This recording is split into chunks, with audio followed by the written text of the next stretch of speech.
Greetings. We are going to continue our discussion on light atom interactions,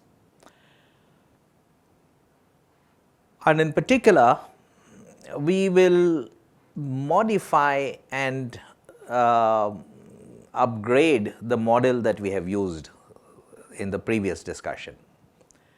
So, we described the light matter interaction using the semi-classical Hamiltonian, which essentially treated the atom as a quantum system, so that its bound states are discrete, which is an essential signature of quantization of a bound system. Unbound system have got continuum states, but bound states have got a discrete eigenspectrum. So, you have the bound state of an atom, and we considered for a two-level system, so that a two-level atom interacts with an electromagnetic field described as a wave, not as a quantum field, and the interaction drives transitions from the ground state to the excited state, and also from the excited state to the ground state. Now, we do know from Planck and Bose and Einstein that there are quanta of electromagnetic radiation, and these are the quanta that we call as photons. And the photon character of the electromagnetic field was not explicitly considered in the semi-classical description. What it led to was the Rabi oscillations, and we had these very nice oscillations, but the oscillations required the interaction to be given, to be available all the time. So, if the electromagnetic field was not there, this interaction would not take place. And in particular, if the atom goes in an excited state and there is no longer an electromagnetic field because it has already been absorbed, then the atom would have no mechanism to come down in that description. So, that is a problem over here. And then you will have the quantum description of the electromagnetic field, and this belongs to the general area of what is called as quantum electrodynamics. This was developed basically by Dyson, Feynman, Schwinger, and Tomonaga, and it all is based on the work that began with Planck and Bose and Einstein. And I would like to suggest some references for this part of the topic, for this part of the discussion. So, there are two very nice books, Jerry and Knight, which was published in 2005, and another book by Fox, published around the same time in 2006. The first is Cambridge University and the second the Oxford University Press.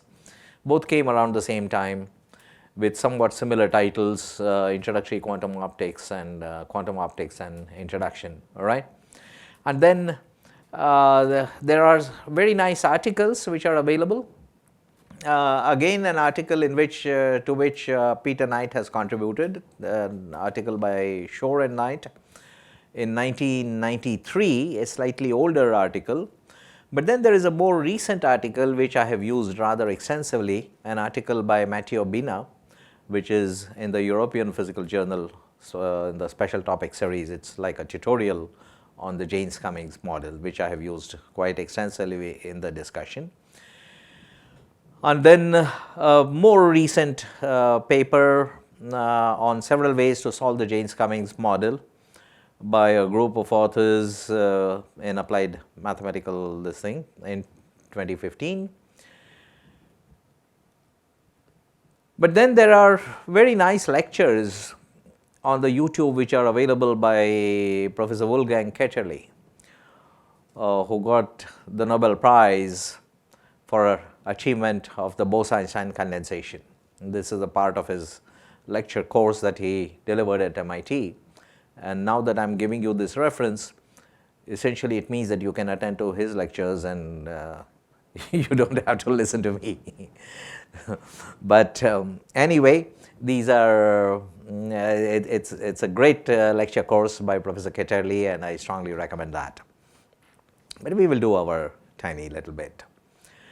So we are now working with a two-level system, and we have to come to terms with the fact that if you accept that the excited state has got a certain width and a certain lifetime, then there will be a decay, and there is a spontaneous emission, and this would damp the Rabi flopping, okay, the Rabi oscillations. You have in the Rabi oscillations, we described the generalized Rabi frequency. You remember that when it was detuned, right, when it was slightly off the resonance. And what the detuning did to Rabi oscillations was that the flopping frequency increased, okay, because it is the square root of the sum of the squares of the Rabi frequency plus the square of the detuning difference. Omega tilde was the difference between the electromagnetic energy and the energy difference between the two states. So the flopping frequency increased, but the flopping amplitude of oscillation, it decreased a little bit as you move away from the resonance, because it is scaled by the ratio omega r over omega tilde. Okay, so omega r is the Rabi frequency and omega tilde is the generalized Rabi frequency. So this two-level problem is very similar to this Zeeman effect kind of thing. It's a classic, the whole mathematics of this two-level problem is completely identical to that of the Zeeman effect mathematics, the quantum mechanics involved in the Zeeman effect. And you know that two states which are degenerate, they split in a magnetic field, one for spin up and one for spin down for the in the case of the electron spin, and the splitting is proportional to the magnetic field, and the same thing happens to a proton magnetic moment, because that also has got a magnetic moment which has got a similar interaction, except that the gyromagnetic ratio is different for the electron and for a proton, but the basic phenomenology is essentially the same. And the energy difference between the two levels is the Larmor frequency in units of h cross, and that depends on the magnitude of the magnetic field which is employed. Now, what the magnetic field does to the magnetic moment of either the electron or the proton, whichever it is it puts it in a state of precision. Okay, the angular momentum changes, and basically it is the direction of the angular momentum which keeps changing because of this torque, which is mu cross b. Okay, so as a result of this mu cross b and mu, the magnetic moment is proportional to the angular momentum. The proportionality is the gyromagnetic ratio, and this torque causes a precision in the laboratory frame, okay, at the Larmor frequency, which is minus gamma b0, as you can see, right, and omega, which is minus gamma b0, is what is called as the Larmor frequency. So this is actually a quantum effect, because you cannot pin down the three components of the angular momentum simultaneously. Okay, any two do not commute the projections of the angular momentum, and as a result of this, you really cannot have the x and y components simultaneously determined. So in a semi-classical model, this is indicated by this precision at the Larmor frequency, and you recognize from this a relationship that you have seen in an earlier course on mechanics, because essentially you have got the time derivatives in a lap frame and in the rotating frame, and these are related to each other through another term which gives you the operator equivalence. So, we discussed this in this, this is equation 3.13 in the foundations of classical mechanics, and essentially this is the expression that you invoke when you deal with the Coriolis term, right. So, in the Coriolis term, when you carry out the transformations from an inertial frame of reference to a rotating frame of reference, when you do this analysis and you take the time derivatives of position vector and also the velocity, you get this additional effect, and you get exactly the same kind of relationship over here, that you have this omega, this angular frequency, and then the cross product with the magnetic moment, and this is the time derivative of the magnetic moment in the rotating frame of reference, which will give you the time derivative of the magnetic moment in the inertial frame, and this is given by gamma mu cross B0. So, it is exactly the same kind of relationship, and you can extract the mu dot term, which is the rate of change of the magnetic moment in the rotating frame, which is given by this term minus this term. Okay. So, this term is what I have written here, except that I have moved gamma to be multiplying B0 rather than mu. It leaves the value of the cross product invariant. So, I have got mu cross gamma B0, and this comes out on the right side with a minus sign, but I write it as mu cross omega instead of omega cross mu. Okay. So, that the sign reversal is taken care of, and now I can take mu as common, and I get the cross product of mu with gamma B effective in the rotating frame of reference. So, the effective magnetic field is the sum of this B0 and omega over gamma. Okay. So, that is the equivalence that we get. In the rotating frame, the magnetic dipole would seem to experience an effective magnetic field, which is the sum of the one that is applied plus a term. So, this is like the pseudo term that we get in the Coriolis analysis. So, it is interesting to see that if omega happens to be equal to minus gamma B0, which is actually equal to the Larmor frequency, the angular frequency vector, then the effective magnetic field would be 0 in the rotating frame. Okay. And now, if you apply a transverse magnetic field, okay, which is orthogonal to the original field that was applied, then you can resolve it into, if this is linearly polarized, then you can write it as a superposition of two rotating fields, okay, with rotational polarization, one clockwise and the other anti-clockwise. And if you see this figure, this red and the blue circles are right on top of each other. They have been slightly displaced in this figure just to show that there actually are two, but essentially they are right on top of each other, and you can see that the vertical components would cancel and the horizontal components will add up.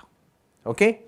So, which means that this blue arrow and the red arrow will add up to give twice their length, which is the length of the black arrow, which is the magnitude of the horizontal linearly polarized magnetic field.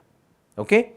So, the magnetic field, which is the transverse magnetic field, can be broken into two magnetic fields, one which is rotating clockwise and the other rotating anti-clockwise, counterclockwise, but both of half the amplitudes.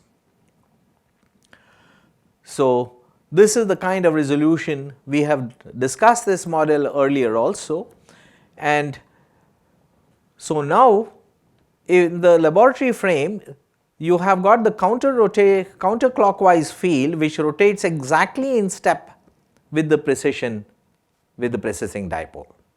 Okay? But you have the other field which is rotating clockwise, it will be seen to be rotating at twice the angular frequency, and it would be that much farther off from any resonance energy, okay, because it will be rotating at twice the frequency, whereas this one would be rotating exactly in step with the precessing dipole. So, this is what we have got.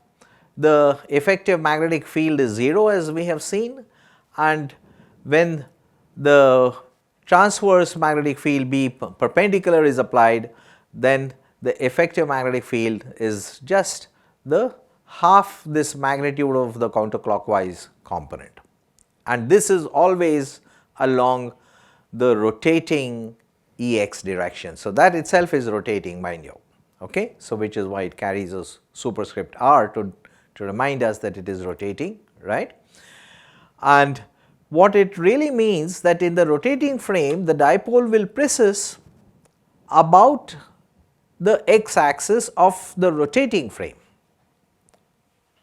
okay, at an angular frequency which is minus gamma times b over 2, which is this b perpendicular over 2, right. So, that will be the precessional angular frequency, and how much would the dipole change?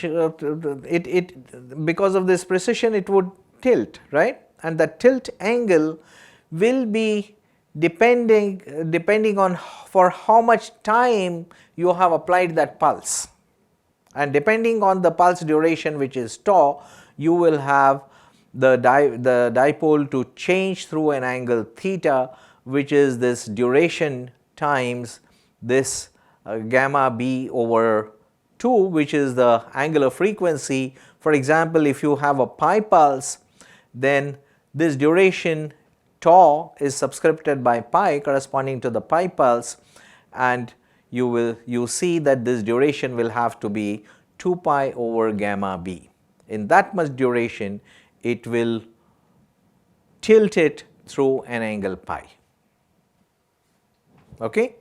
So, after the pulse duration, if you switch it off, the Lama precession would continue, but the polar angle will now be different because the pulse would have tilted it, okay. So, that is the dynamics of the magnetic moment over here, and here are different situations. So, at time, depending on how much time duration do you apply the pulse, okay.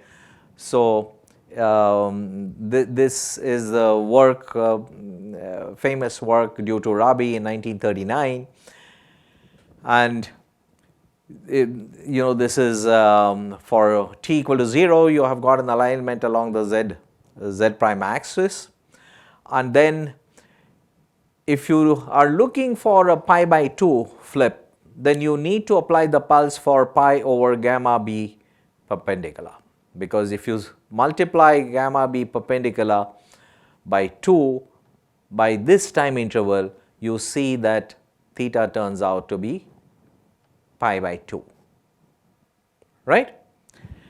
What do you need if you want theta to be pi? If you want to flip it, then you have to apply this for 2 pi by gamma b perpendicular.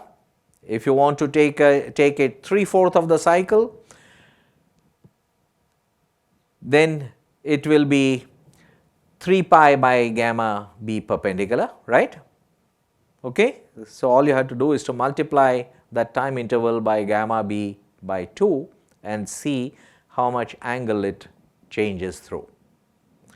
And if you want a full circle, which is 2 pi, which is the completion of the Rabi cycle, right, then you have to add another quarter of the time. So, that will be 4 pi by gamma b perpendicular, and then you will have a 2 pi rotation and you would have completed the Rabi cycle, okay. So, this is because we know what the Rabi frequency is. It is gamma b by 4 pi, and this tells you, depending on the duration of the pulse, what through what angle the magnetic moment would be tilted. So, this is the Rabi oscillations, and these are nice and undamped, as if they are going to stay forever. But then there is damping. And what is damping? Damping is basically losing energy to some unspecified degrees of freedom.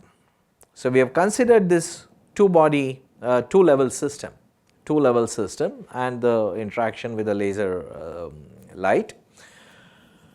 But then in a real system, there may be additional surroundings with which the system interacts, and as a result of that surroundings, some energy will be leaked into this additional degrees of freedom, and that will result in damping. And depending on the extent of damping, these Rabi oscillations, which look so nice and continuing by these dotted oscillations, they will actually get damped out depending on the extent of damping. Okay? And they will get damped out, and in due course of time they would actually even die out. So you have this the population probability C2T is the probability amplitude that the atom is in the excited state 2. Its modulus square will give you the corresponding probability, and that probability will not remain completely oscillatory because its amplitude will progressively diminish. Okay? So, this is the damping that we have to take into considerations, and this is the expression that we had without damping, but now with damping this relation gets modified. And this modification was taken into consideration by Felix Bloch using a phenomenological model. Okay, using a phenomenological model, Bloch took into account damping, and damping was admitted in Bloch's analysis by considering relaxation effects of two kinds. One is the transverse relaxation effects, and the other is the longitudinal relaxation effects, and accordingly you have the spin-spin relaxation and the spin lattice relaxation. He considered it in the context of the nuclear Zeeman effect, which is the same mathematics and the same quantum mechanics essentially. So, there are these two relaxation modes that Bloch considered, and he introduced damping through these relaxation times. One is T1, which is the longitudinal, and the other is transverse, which is T2. So, the relationship without damping, which is d mu by dt equal to gamma times mu cross B naught, this all the components x, y and z components are not given by components of this equation, but they are diminished by a relaxation mechanism. And that relaxation mechanism Bloch considered to be proportional to the component of the magnetic moment and scaled by a certain characteristic relaxation time, which was T2 for the transverse components for the x and y. So, we are considering the magnetic field to be about the z axis, and then the component along the z axis will be scaled by T1, but then it will be proportional to the difference between mu z, the z component of the magnetic moment, and mu naught. Okay? So, these are the Bloch equations and or Bloch phenomenological equations, and after long enough time one would expect that mu x and mu y would go to 0 if the system is completely relaxed, if t goes to long times, and this is what you would expect, but this is again a semi-classical model. Okay, this is not a quantum model. So essentially we have two relaxation times over here, one that you call as the transverse relaxation time, which goes for the x component and also for the y component. All right, so this one applies to both the x and the y components, and for the z component you have got the longitudinal relaxation time. So what are the damping mechanisms which are involved? What will the damping do? You have spontaneous decay to lower levels, right? So the population will decay because of this mechanism. So the population is not going to stay the same because of this, and this will destroy the coherence. So you expect a certain coherence to be maintained between the light and the atomic states, but then this coherence will be destroyed, and this will come as a hindrance to the Rabi oscillations. So this is an effect that you cannot avoid, and this will depend on the lifetime of the excited state. So you can have decay from two processes. One is a radiative decay, that when the atom goes from an excited state to a lower state and light is emitted, a photon is emitted, then you have a radiative decay. It can decay not only to this level, but if selection rules permit, even to a lower level. So there may be a discrete spectrum. So this two level system may be a part of a multi-level discrete system, okay, and then the atom can decay not just to the immediate next level, but also to one of the lower levels in case the selection rules would permit that. So you can have a radiative decay, but there may also be non-radiative decay. There may be some other collisions, for example, all right, and this collision may also nudge it and destroy the coherence. So you have this radiative component and the non-radiative component, and the overall lifetime you can write as a product of tau r, tau nr divided by sum of the two. But then you also have transverse relaxation, okay, and the transverse relaxation will also contribute to the dephasing, okay.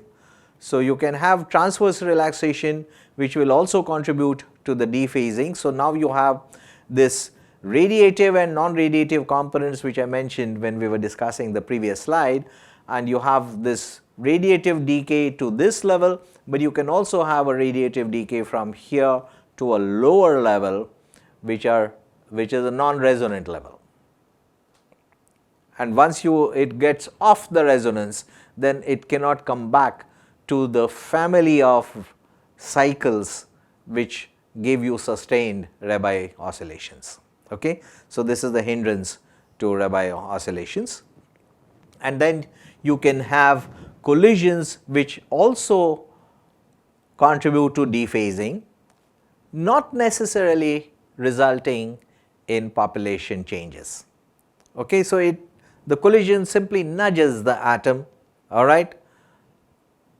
changes its phase without actually influencing the atom to undergo a transition, okay. So without a transition, so if there is no transition, then the population of the two levels does not change, but it has lost its phase coherence because of the nudge, because of the collision. So you have these two components, T1 and T2, the transverse component as I mentioned, and the dephasing takes place through these two mechanisms. One is the non-radiative collisions and the second is the radiative transitions, and the radiative transitions again are of two kinds. One are resonant radiative transitions and the other are non-resonant transitions which can send the atom to an even lower discrete state if there is one. Okay, so now you have got these contributions to overall dephasing because one involving population decay and the other which does not involve population decay just because of collisions, and you can define this relation which will give you the overall relaxation time, and this relaxation time, this you can write T2 as the product of 2T1 and T2 prime by T2 prime plus 2T1. So, the 2T1 is just a matter of definition. You could have written just T1 also. It is a matter of just scaling by a factor of 2, and this is some authors do it one way and some do it in the other way, but this has been done using the convention adopted in the book by Fox on quantum optics, which is in fact different from that adopted in the very widely cited paper by Allen and Eberle. There is a difference in the factor of 2, which is also a very commonly referred to paper. So, when you actually do the calculations, you have to be careful about this. So, there will be a difference in the factor of 2, but otherwise it is the same thing. So, what is the main factor of decoherence? It can be either collisions or it can be the lifetime of the excited states. It could be both, but one can be dominant, one of these can be dominant, and when T2 prime is much smaller than T1, then collisions is the dominant reason for decoherence, whereas when it is the other way around, when T2 prime is much larger than T1, then it is mostly the lifetime of the excited state which is the dominant factor. So, here we are. So, remind yourself of our previous discussion. So, we described the interaction between the atom and the electromagnetic field using a semi-classical Hamiltonian. The semi-classical interaction was represented by this D dot E type of term. D is the dipole moment and E is the electric field, right. So, epsilon over here, or what looks like epsilon over here, this is the electric field, and the interaction between this electric field and the dipole gives you this interaction between the atom and the light and light. And the Rabi frequency was defined, it was proportional to the dipole moment and also the magnitude of the electric field. That is how it was defined. If you remember, this is the single photon Rabi frequency. But the problem with this semi-classical description is that it requires the Hamiltonian, the classical Hamiltonian, the semi-classical Hamiltonian, which is D dot E. So, that E has to be there, that electric field always has to be there. If you switch it off, you cannot have this interaction. Okay. So, you cannot have this interaction, and the atom will not undergo a transition from the lower state to the excited state, nor from the excited state to the lower state.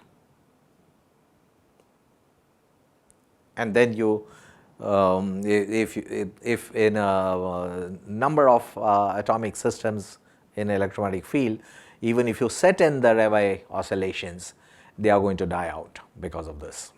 Okay.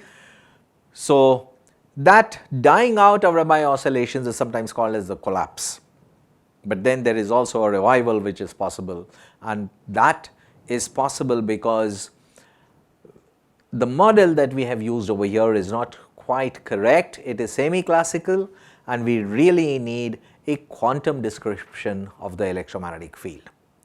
Okay. So, in the absence of the electric field, emission of a photon would not be possible in a semi-classical model, okay, because you have that driving term which couples the atomic dipole to the electromagnetic field. So, this problem is solved by invoking quantum electrodynamics, and in particular what is called as cavity quantum electrodynamics, by considering this system in a cavity. And we are now led to this wonderful theory, it is a beautiful theory, quantum electrodynamics, developed by Dyson, Feynman, Schwinger and Tomonaga, and along with the work of Glashow, Salam and Weinberg, it is an integral part of what we now call as the standard model of physics.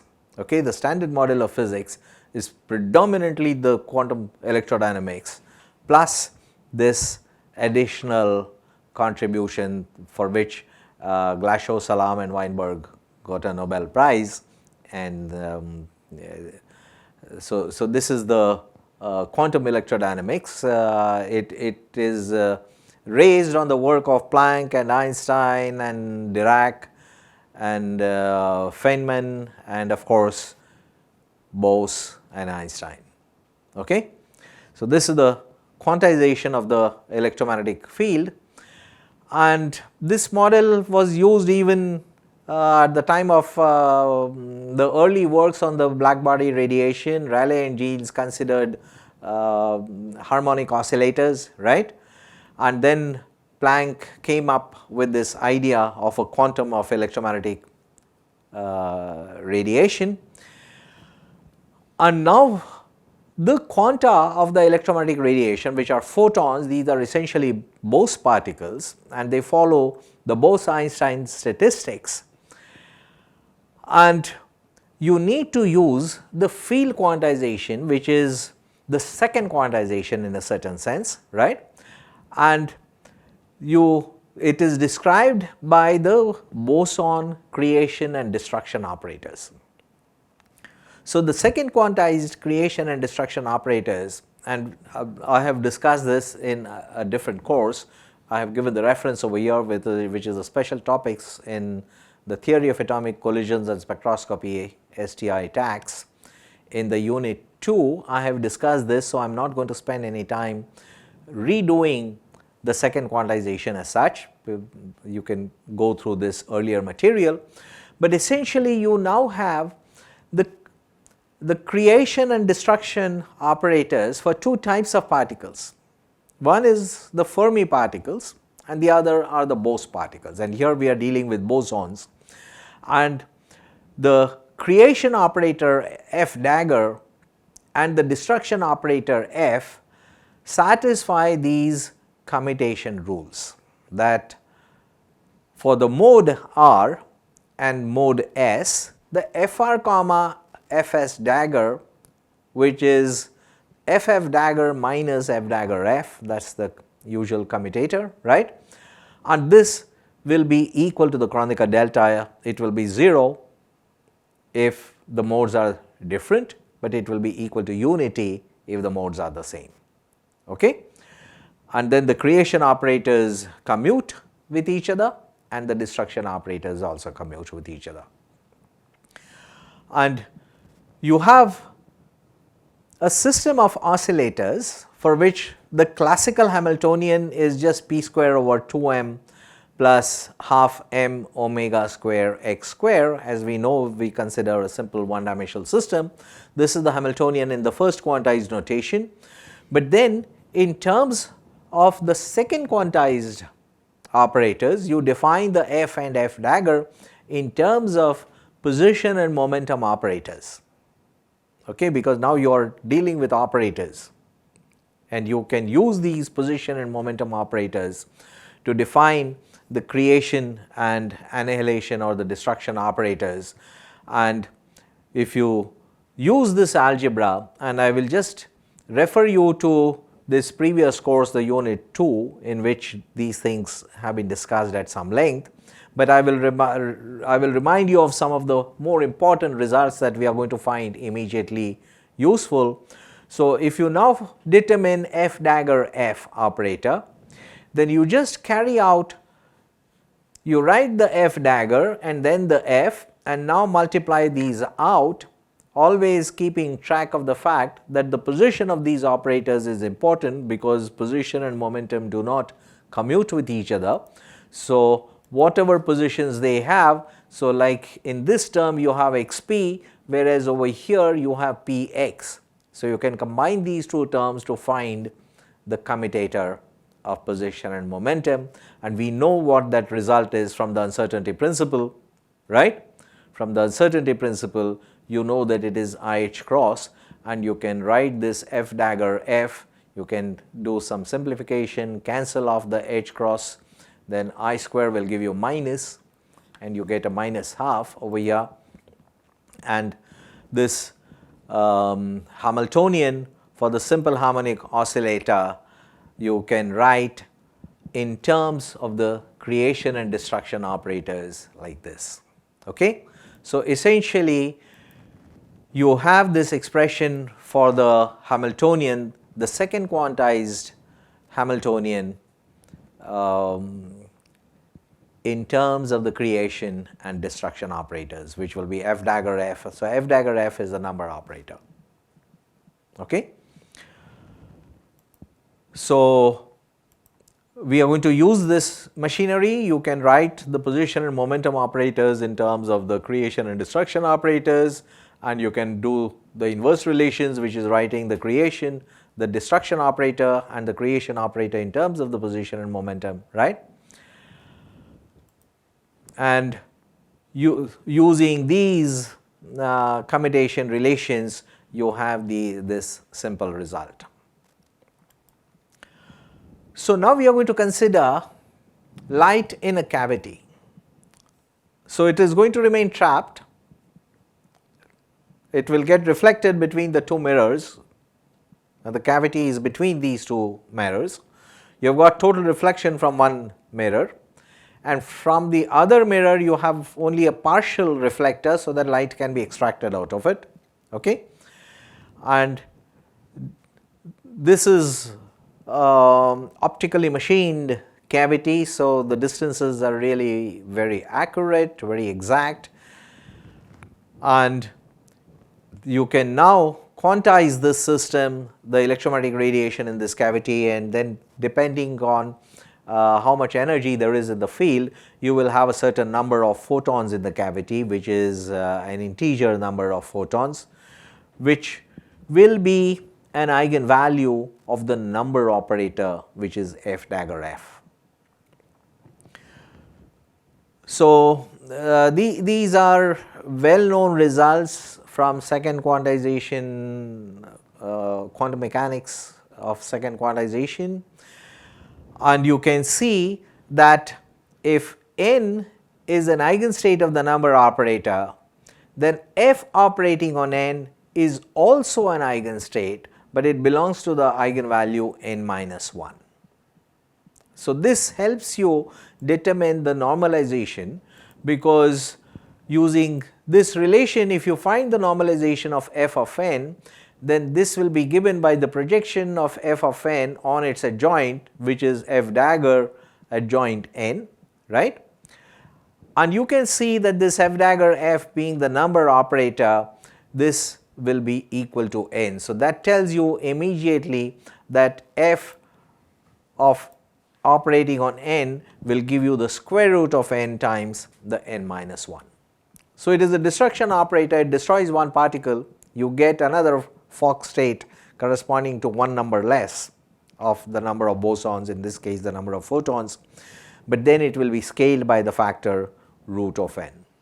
Okay? So this square root n is an important factor that you must carry in your analysis. Similarly, you can use these relations. So you find what is nf dagger, which is f dagger 1 plus n, and you can now use this to determine the norm of f dagger n using the same kind of reasoning. It is exactly the same kind of argument over here, and notice that the norm of f dagger n will be f dagger n's projection on its adjoint, which is f n, and this will be equal to this 1 plus n, right. So it means that when f dagger operates on n, you get a state with one extra photon or one extra boson. These are true for all Bose particles, but then the state will also be scaled by root of n plus 1. Okay, that is the normalization that you have to carry. And now we have to quantize the electromagnetic field. So in free space we know that this is described by Maxwell's equations. Okay. and the fields are expressible in terms of the potentials, the vector potentials, right, and you can always work in the Coulomb gauge.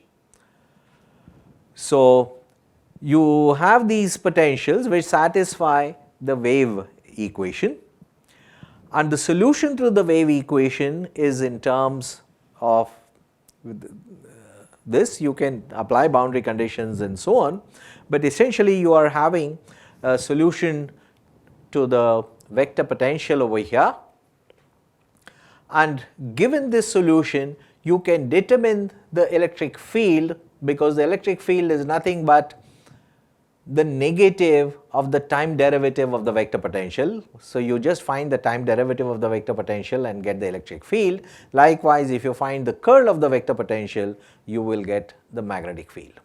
So, now you have got the electric and the magnetic field. For this cavity, you can consider this cavity to be in some sort of a box, okay, and in this box you will have a certain amount of electromagnetic energy which you have expressed in terms of the electromagnetic fields E and B, but now you have to express it in terms of photons, which are the quanta of the electromagnetic fields. Okay. So, this is the total energy in the electromagnetic energy in that box,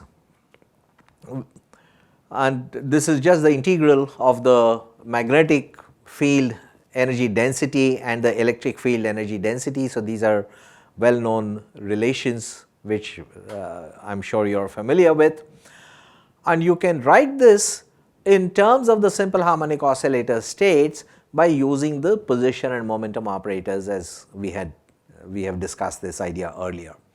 So, we introduce the Q and the P operators.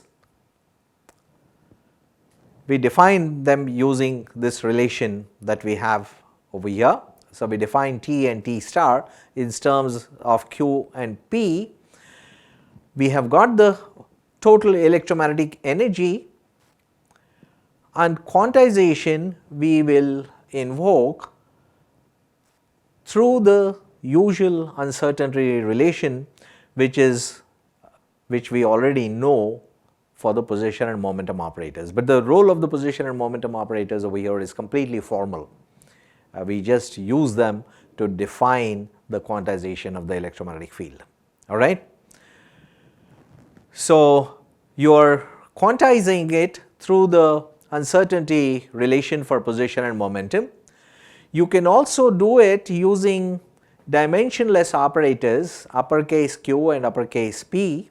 All right. So, this is just a matter of definition. These are quadratures which can be defined, and now you have got essentially the same uncertainty relation which is expressed, which involves the angular momentum, now appears without the angular momentum, but it is essentially the same physics in it.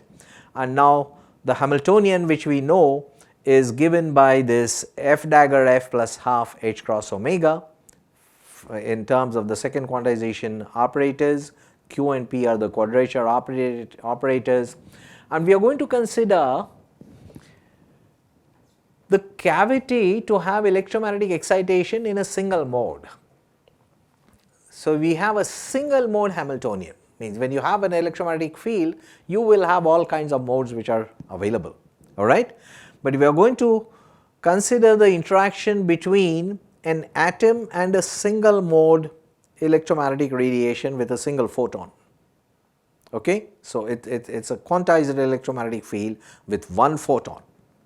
So, the atom is in the ground state in the cavity and there is one photon which is available. That photon can be swallowed by the atom can get excited. Now, you have got the atom in the excited state, but zero photon. There is nothing else. There is a single mode, single photon, and there is no electromagnetic field. So, now the semi-classical Hamiltonian would fail over here because it needs that electromagnetic interaction. Now, once the atom goes into the excited state, there is no longer any electromagnetic field present in the cavity, but the atom is in the excited state. But then we are going to develop the second quantized formalism, which is the Jaynes-Cummings model, and you will see that it provides for a de-excitation and the Rabi oscillations. So, it is a single mode Hamiltonian that we are going to consider. So, you have this relationship. We earlier wrote T and T star in terms of Q and P. You have F and F dagger also in terms of Q and P. So, you can now write T and T star in terms of F and F dagger, and once you do that, you can write the E and B in terms of F and F dagger. So, now you have achieved quantization of the electromagnetic field. The electric field and the magnetic field are written in terms of the second quantized creation and destruction operators. So, obviously, as you can see, there is some algebra involved, which is to write one in terms of the other, right? T and T star in terms of Q and P, F and F dagger also in terms of Q and P. Therefore, you can write T and T star in terms of F and F dagger, and now you can write E and B in terms of F and F dagger. So, that algebra is something that I leave it to you to be done as an exercise, but it is straightforward substitutions and nothing else, all right, just usual linear algebra, nothing else. So, you have got the electromagnetic field which is now quantized, and mind you, this electromagnetic field is in the cavity, okay. So, when you have travelling waves, the electric field and the magnetic field are always in phase, but in a cavity you have standing waves, you do not have travelling waves, and then you must apply the interface conditions for the Maxwell fields. And when you apply that, it turns out that the electric field and the magnetic field will not be in phase, they will actually be orthogonal, there will be a pi by 2 phase difference. And this is to be expected because standing waves are not transporting energy, travelling waves transport energy, standing waves do not, okay. So, you have this off phase relationship between E and B, and now you have written the electric field and the magnetic field in terms of the creation and destruction operators. You can immediately see that the expectation value of the operator E, this is now an operator, this is the second quantized operator, in an occupation number state will be 0, but that because F dagger will create a particle which will be orthogonal to the previous state, F will destroy a particle which will also be orthogonal to the previous state, right. So, the expectation value of E will be 0 in the occupation number eigenstate, but that of E square will not be 0, you will get a non-zero value which is n plus half times h cross omega by epsilon 0 b. So, notice that here if you consider E square to be given by this, the electric intensity itself would in a certain sense be given by the square root of this, and for vacuum for n equal to 0 there will be a factor of half, okay. So, you have got half h cross omega over epsilon 0 E, and this will be the electric field per photon, and what you can do is exploit the fact that the volume V comes in the denominator. So, if you make that volume V smaller and smaller and have a tiny cavity, you can have the electric intensity in that particular mode go huge, and it becomes overwhelming and becomes the dominant factor. Anything else will not be of any relevance. So, this is what gives you a single mode field cavity QED, because you have made the cavity small enough so that only that particular mode which survives in that cavity, okay, will be of significance.